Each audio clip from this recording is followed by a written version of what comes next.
હાલ જોઈએ તો આજે 6 મેનો દિવસ છે. રાજ્યમાં અત્યારે અનેક વિસ્તારોમાં તોફાની પવન સાથે વરસાદ જોવા મળી રહ્યો છે. ત્યારે હવામાન વિભાગે આજે ઉત્તર ગુજરાત અને સૌરાષ્ટ્રના 9 જિલ્લામાં માવઠાને લઈને મોટી સંભાવના વ્યક્ત કરી છે અને આ સાથે આગામી 7 દિવસ માટે વરસાદને લઈને એલર્ટ જાહેર કર્યું છે. આ ઉપરાંત અમારી સાથેની વાતચીતમાં હવામાન નિષ્ણાંત પરેશભાઈ ગોસ્વામીએ જણાવ્યું છે કે આ વર્ષે ચોમાસામાં આ તારીખ સુધીમાં કુવા અને તળાવ છલકાઈ જશે. આ ઉપરાંત માવઠા અને પવનને લઈ તેમણે મોટી આગાહી વ્યક્ત કરી છે. ત્યારે સૌપ્રથમ તો આપના વિસ્તારમાં હાલમાં કેવું વાતાવરણ જોવા મળી રહ્યું છે તે અને ખેતી કે પાકને લઈ આપને મૂંઝવતો કોઈ પણ પ્રશ્ન હોય તો તે કોમેન્ટ કરીને અમને જરૂરથી જણાવજો. આપનો પ્રશ્ન અમે હવામાન નિષ્ણાંત પરેશભાઈ ગોસ્વામી સુધી પહોંચાડવાનો અવશ્ય પ્રયાસ કરીશું. નમસ્કાર, આપ હાલ વાત ગુજરાતી જોઈ રહ્યા છો અને આપની સાથે હું છું કૃપાલસિંહ જાડેજા. અમારી સાથેની વાતચીતમાં હવામાન નિષ્ણાંત પરેશભાઈ ગોસ્વામીએ ચોમાસાના વરસાદ અને માવઠાને લઈને શું કહ્યું છે તે જાણીએ તે પહેલા હવામાન વિભાગે જે એલર્ટ જાહેર કર્યું છે તેના વિશે વિગતે વાત કરીએ. વાત ગુજરાતી પર હાલ જોઈએ તો હવામાન વિભાગ દ્વારા રાજ્યમાં આગામી 7 દિવસ માટે વરસાદને લઈને નવી આગાહી જાહેર કરવામાં આવી છે. ગઈકાલે એટલે કે 5 મેના રોજ રાજ્યના અમદાવાદ, કચ્છ, અમરેલી, ગીર સોમનાથ, મહીસાગર, દાહોદ સહિતના અનેક વિસ્તારોમાં ભારે પવન સાથે વરસાદ ખાબક્યો હતો. ખાસ કરીને અમદાવાદમાં સાંજ પછી ભારે પવન અને આંધી સાથે અનેક વિસ્તારોમાં વરસાદ પડ્યો હતો. તો વાવાઝોડાના કારણે વૃક્ષો પણ ધરાશાયી થયા હતા. આજે પણ વેસ્ટર્ન ડિસ્ટર્બન્સના પ્રભાવને કારણે રાજ્યના ઉત્તર ગુજરાતના 5 અને સૌરાષ્ટ્રના 4 જિલ્લાઓમાં ભારે પવન સાથે માવઠાઓની શક્યતા છે. આ ઉપરાંત રાજ્યમાં આજે ગરમીમાં ઘટાડો થશે પરંતુ ઉકળાટનો અહેસાસ યથાવત રહેશે. સાથે જ જોઈએ તો પવનની જે ગતિ છે તે 40થી 45 કિલોમીટર પ્રતિ કલાકની ઝડપ સુધી પહોંચી શકે છે, જેના કારણે હવામાનમાં અચાનક બદલાવ જોવા મળી શકે છે. જે પ્રમાણે છેલ્લા કેટલાક દિવસોથી રાજ્યમાં ગરમીનો પારો 40 સેલ્સિયસને પાર પહોંચ્યો હતો તે પ્રમાણે હવે રાજ્યના લોકોને ગરમીથી થોડી રાહત પણ મળી શકે છે.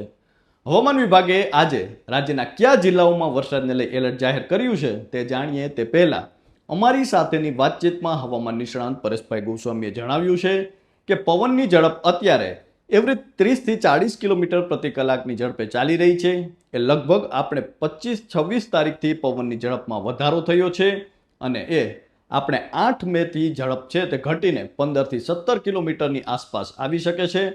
તેની વચ્ચે આજે અને આવતીકાલે એમ 2 દિવસ રાજ્યના વાતાવરણમાં પલટો જોવા મળશે.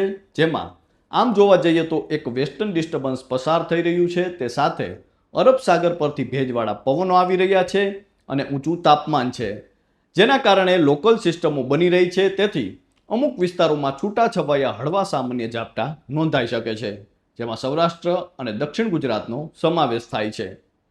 આ ઉપરાંત હવામાન નિષ્ણાંત પરેશભાઈ ગોસ્વામીએ જણાવ્યું છે કે આમ તો આપણે વર્ષોથી એક પેટર્ન ચાલી આવે છે કે 15 ઓગસ્ટ પછી ચોમાસું લગભગ 70% પૂર્ણ થઈ ચૂક્યું હોય છે એવું આપણે માનતા હોઈએ છીએ, પરંતુ આ વર્ષે ઓગસ્ટ મહિનો છે એ જ આખા વર્ષનું ચિત્ર બદલી નાખશે.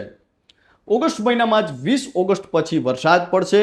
એ બધા ડેમો ઓવરફ્લો કરી દે અને કૂવા બોર ભરી દે તેવા સારા વરસાદ હશે એવું અમારું લાંબા ગાળાનું પ્રિડિક્શન રિપોર્ટ છે. સપ્ટેમ્બરમાં પણ એકંદરે સારા વરસાદ પડશે અને ઓક્ટોબરમાં પણ વરસાદની સંભાવનાઓ છે. એટલે એકંદરે વર્ષ સારું થશે. તો આ તો હતી હવામાન નિષ્ણાંત પરેશભાઈ ગોસ્વામીની આગાહી. હવે હવામાન વિભાગે આજથી કયા જિલ્લાઓમાં માવઠાને લઈને એલર્ટ જાહેર કર્યું છે તે જોઈએ તો હવામાન વિભાગના ડાયરેક્ટર એ.કે. દાસે જણાવ્યું છે કે આજે રાજ્યભરમાં સામાન્યથી મધ્યમ વરસાદની આગાહી છે. 40થી 50 કિલોમીટર પ્રતિ કલાકની ઝડપે પવન પણ ફૂંકાઈ શકે છે, જેથી યલો એલર્ટ પણ આપવામાં આવ્યું છે. હવામાન વિભાગના જણાવ્યા અનુસાર આગામી 24 કલાક ગુજરાતના અરવલ્લી, પંચમહાલ, દાહોદ, મહીસાગર અને છોટાઉદેપુરમાં, તો સૌરાષ્ટ્રના રાજકોટ, અમરેલી, ભાવનગર અને બોટાદ જિલ્લામાં ગાજવીજ અને ભારે પવન સાથે હળવા મધ્યમ વરસાદ વરસી શકે છે.